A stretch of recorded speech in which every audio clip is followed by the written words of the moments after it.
आपको बताया परछाई अगर किसी वाइट पार्ट के ऊपर नहीं पड़ती है तो उसको दूसरे ब्लॉक में जाना पड़ता है। जयपुर का लेटीट्यूड होता है 27 डिग्री, है ना। तो 27 डिग्री पे ये दीवार मतलब बनी हुई है ऐसे। नहीं बताया गाइड वगैरह जो है यहाँ पे आपको मिल जाएंगे 400 रुपीज़ के अंदर। खास में किसी पिंड के खगोलीय अक्षांश और खगोलीय देशांतर रेखाएं मापने के लिए काम में आता है। तो भाई आज मैं आपको लेके आया हूँ जंतर मंतर जयपुर के अंदर। ये पीछे आप जो दीवार देख रहे हो इसके ऊपर देखो आपको एक स्केल दिखाई दे रही है।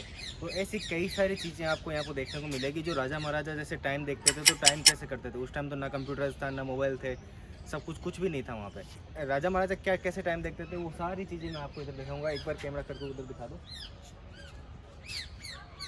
ये है सबसे बड़ी घड़ी जो राजा महाराजा वगैरह टाइम देखते थे तो कैसे देखते थे मैं अभी वहाँ पे जाऊँगा और आपको दिखाऊँगा। और यहाँ पे जो राशि वगैरह होती है, जो अपने लग्न वगैरह जो होते हैं, जो हॉरोस्कोप होता है ना, राशि वगैरह और जन्म कुंडली वगैरह बनती है, वो सब कुछ यहाँ पे और राजा महाराजा कैसे करते थे क्या करते थे वो सब मैं आपको यहाँ पे दिखाने वाला हूँ। तो गाइस सबसे पहले आता है सम्राट यंत्र। यहाँ पे आप पढ़ सकते हैं ये किस चीज़ के लिए काम में आता है। यहाँ पे लिखा है कि परिशोधकर्ता ज्योतिषी गोकुल चंद्र भागन ग्रह नक्षत्र क्रांति समय टाइम वगैरह देखने के लिए। तो चलिए इसके उधर चलते हैं, देखें टाइम वगैरह कैसे देखते हैं आपको बताते हैं।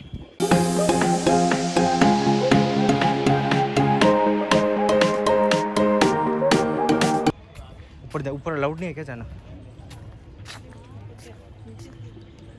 आराम से उतरना, आ जाओ।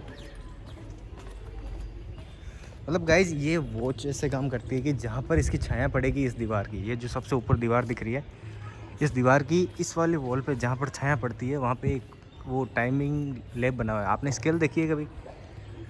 उस स्केल के ऊपर आपने देखोगा एक इंच के ऊपर, एक इंच के गैप में भी नीचे छोटी छोटी लाइनें बनी होती है ना। तो उस हिसाब से भी यहाँ पे भी लाइनें बनी हुई है। मैं आपको ऊपर लेके चलता हूँ ऊपर।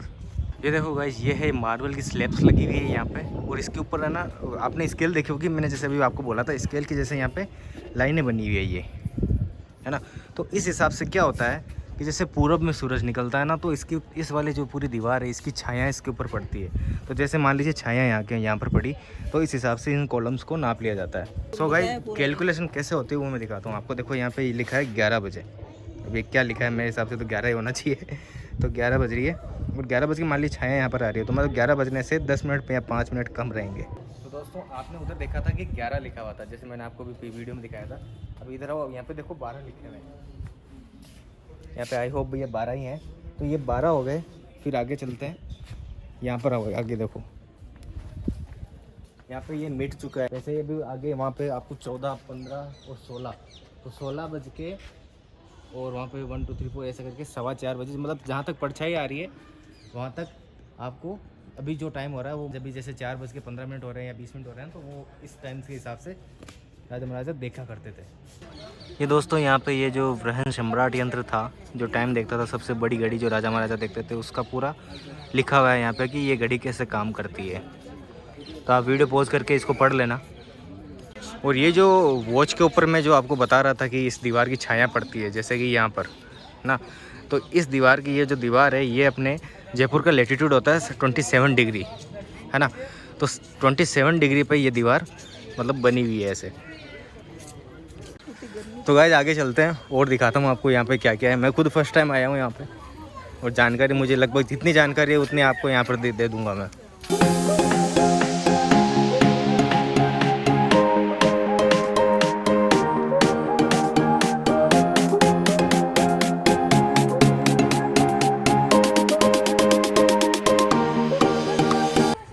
ये है क्या लिखा हुआ ही नहीं है यहाँ पे। तो ये भी एक तरह से वॉच ही होगी।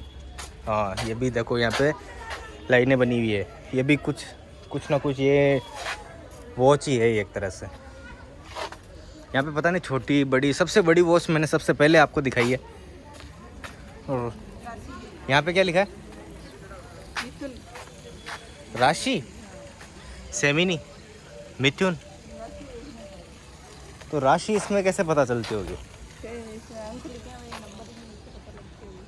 क्या होता है ये राशियाँ वगैरह कैंसर वगैरह लिखा था मैंने लास्ट एक बार यूट्यूब पे वीडियो देखा तो बोला कैंसर हो जाता है। कैंसर का मतलब होता है कर्क राशि। मेरे को नहीं पता था ये चीज़। आओ आगे एक तरफ चलते हैं। यहाँ पे ये है कन्या राशि। तो मैं भी इसमें जैसे कोई स्केल वगैरह होती है उधर, आप एक बार स्केल जाके दिखा दो। इस दीवार पे स्केल बनी हुई है, उधर से आगे से जाओ। यहाँ पे ये देखो स्केल बनी हुई है, ये यहाँ पे आप देखोगे स्केल बनी हुई है। तो मैं भी इससे कुछ टाइमिंग वगैरह का पता चलता होगा। इधर भी बनी हुई है, यहाँ पे ये स्केल 12, 11, 12, 13, 14, 15। ठीक है, अब आगे यहाँ आएंगे तो यहाँ से फिर से 0 से शुरू हो गया। 1 2 3 4 5 6, तो 7 ऊपर से होगा। 7 ये वॉल उल्टी है। 7 8 9 10 11 12। ठीक है, ऐसे सारी वॉच के अंदर है। ये सारी जो इसके छोटे छोटे बने हुए दिख रहे हैं आपको, ये सब है जो राशियों का है। तो अब ये चीज़ जो ये सिंह राशि, सिंह राशि में भी आप देखेंगे सेम वॉल है, सेम जैसा आपने पहले देखा था 0 1 2 3, और सेम वही चीज़ उधर है। 11 12 13 14 15, और यहाँ पे कुछ अलग अलग स्केल्स बनी हुई है यहाँ पे। तो राशियों का तो हो गया, अब आगे तरफ चलते हैं। सो दोस्तों नेक्स्ट आता है अपना ये। अब आप पूछेंगे ये क्या है, ये आपको मैं एक बार पहले दिखाता हूँ वहाँ पे लिखा हुआ क्या है।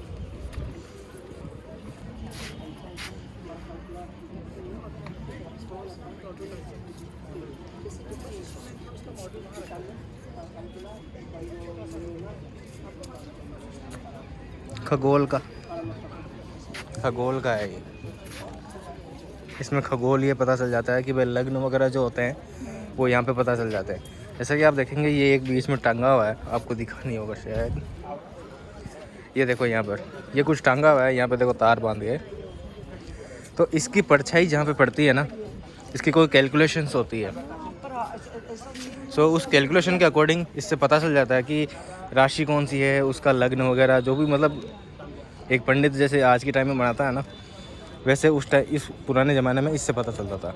एक शेप ये है और दूसरा शेप ये है। ओके, तो जैसा कि उसका जो है वो, मतलब जैसा मैंने आपको बताया था, परछाई जहाँ पड़ेगी, तो परछाई इसकी यहाँ पर पड़ रही है, तो इसके हिसाब से जो कैलकुलेशन होता है वो मिल जाएगा।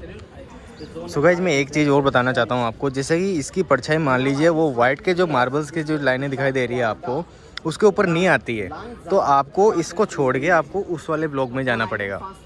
ओके,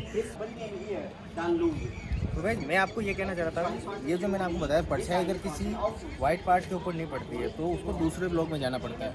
तो वो एक शेप होती है, जैसे ये उंगलियां अपन ऐसे अगर करेंगे तो ये शेप पूरा कंप्लीट होता है।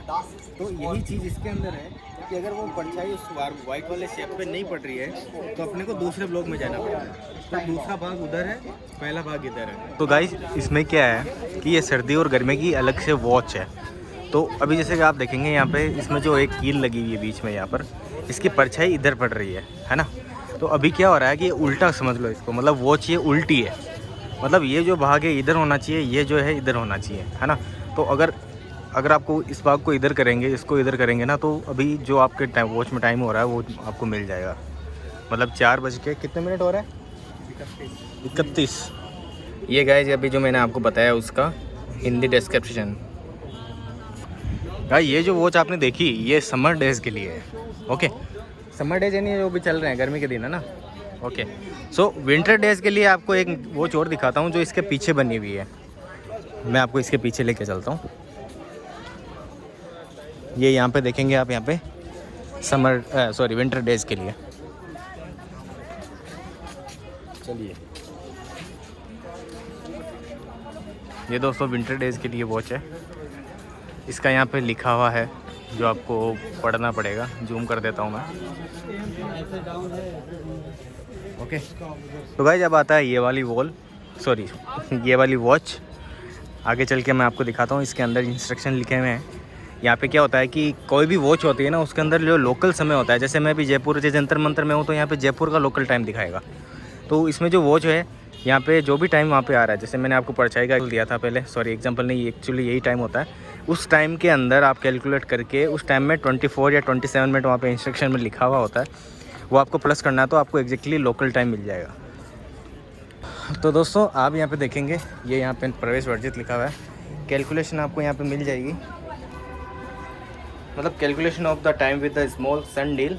डेट आपको यहाँ पे कोई लिख सकते हो। Different of the time difference, मतलब कोई टाइम का जो डिफरेंस है वो 24 मिनट का, मतलब यहाँ पे ये जो वॉच टाइम दिखाएगी उसके अंदर आपको 24 मिनट प्लस करना है, देन एग्जैक्टली टाइम आ जाएगा। Okay, latitude of the sun of at noon वहाँ पे लिखा हुआ नहीं है, और declination of the sun at noon, ठीक है। इस धूप घड़ी का समय स्थानीय समय होगा। इस बोर्ड पर लिखे अंतिम मिनट जोड़े पर भारतीय मानक समय आ जाएगा। ये गाइस जो आपने लास्ट टाइम देखा था उसका छोटा भाग है ये, मतलब ये उसके हिसाब से नहीं है जो मैंने बताया था कि उसमें कट्स लगे हुए हैं, ऐसा कुछ नहीं है। ये आधा खगोल है, ठीक है। इसकी जो परछाई है वो आप देख रहे हो यहाँ पे पड़ रही है। ओके, और सेकंड वाले में आप जाओगे तो सेकंड वाले में आप देखेंगे यहाँ पे वो नहीं लगा हुआ है, मे बी ये वर्किंग नहीं होगा। ओके, और यहाँ पे देखो बारिश के दिनों में पानी भी बढ़ जाता है ना, तो यहाँ पे अंदर एक छेद दिया हुआ है जिससे पानी बाहर निकल जाता है। तो नेक्स्ट चलते हैं अपन उधर की तरफ। ये चीज़ें मुझे नहीं पता, नो आइडिया। यहाँ पे लिखा होगा, मैं आपको दिखा देता हूँ एक बार। ये है चक्र यंत्र, सर्कल यंत्र इंस्ट्रूमेंटल। द चक्र यंत्र is the ring instrumental which, English में लिखा है इधर। ये गाइस हिंदी में लिखा है। आपको अगर देखना पढ़ना हो तो यहाँ पे आप वीडियो पॉज करके पढ़ सकते हो। सो यहाँ से चलते हैं नेक्स्ट। ये चीज़ क्या है देख लेते हैं।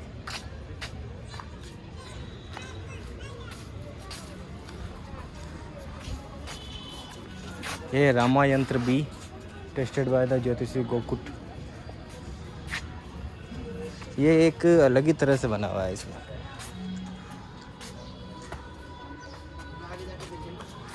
इसमें भी देखो लाइनिंग बनी हुई है, कुछ मैथमेटिक्स लिखी हुई है यहाँ पे। जैसे यहाँ पे क्या 55 है या 99 है पता नहीं, ये यहाँ पे मैं भी 60 है। अरे यहाँ पे बीच में लगा हुआ है।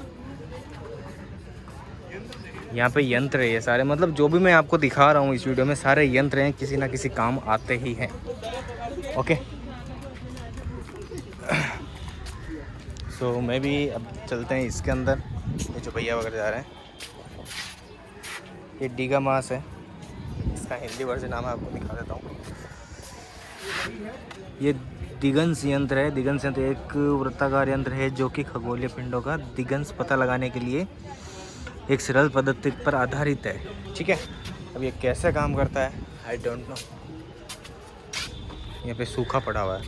यहाँ पे भी देखो, आप किसी में भी जाओगे तो आपको यहाँ पे कुछ ना कुछ स्केल्स वगैरह दिखाई देगी। Okay, so let's go outside. दोस्तों फिर आता है अपना यंत्र राज, ठीक है, जो यंत्रों का राजा है जो सारा। यहाँ पे इसके अंदर आप देखेंगे ये भी इसे एक ग्लोब की तरह बना हुआ है। इसके अंदर मैं आपको जूम करके दिखाऊं, ये देखो यहाँ पे लाइनें बनी हुई है, ठीक है। इसके अंदर भी है ना आपको राशि वगैरह का इसमें पता चलता है। एक इस सेम एक ऐसा का ऐसा एक और इसके बाजू में है, वो है ये यंत्र एस्ट्रोलॉजेबल का एक ही प्रवर्तन रूप है जो समय तथा खगोलीय पिंडों की स्थिति की यह है सेकंड वाला। मैंने आपको दिखाया था, इसमें खगोलीय बताता है इसके अंदर। एक यंत्र गाइस ये है जो कि आकाश में जो खगोलीय पिंड में उन जो वगैरह होते हैं उसकी कोण को मापने के लिए उसमें काम आता है। अब ये कैसे नापते हैं वो करके कोई दिखाने वाला है नहीं। जैसे आप अगर पूरा पढ़ना चाहते हैं तो आप यहाँ पे पढ़ सकते हैं।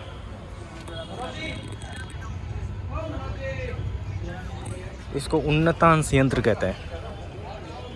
ये जो यहाँ पे लिखा है क्रांति वृत्त यंत्र, जो क्रांति वृत्त यंत्र आकाश में किसी पिंड के खगोलीय अक्षांश और खगोलीय देशांतर रेखाएं मापने के लिए काम में आता है। मतलब जो भूमध्य रेखा वगैरह जो होती है, आपने अगर इतिहास पढ़ा हो तो भूमध्य रेखा, कर्क रेखा वगैरह, वो नापने के लिए ये वाला यंत्र काम में आता है। अब इसको कैसे नापते हैं, यहाँ पे छिद्र में से। दोस्तों आपको कठपुतली डांस दिखाता हूँ।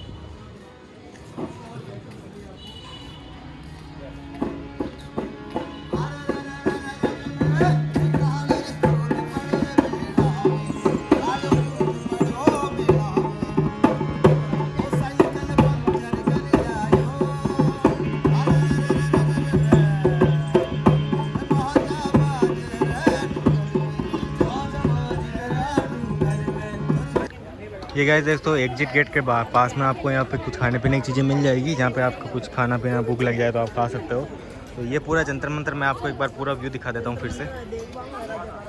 ये देखो सबसे बड़ी वॉच है वो, और सारी वॉच मतलब जहाँ पे सब एक ऑलमोस्ट सब सेम है, सारे सब कुछ है ना, अलग अलग चीज़ें देखने के लिए काम आती है।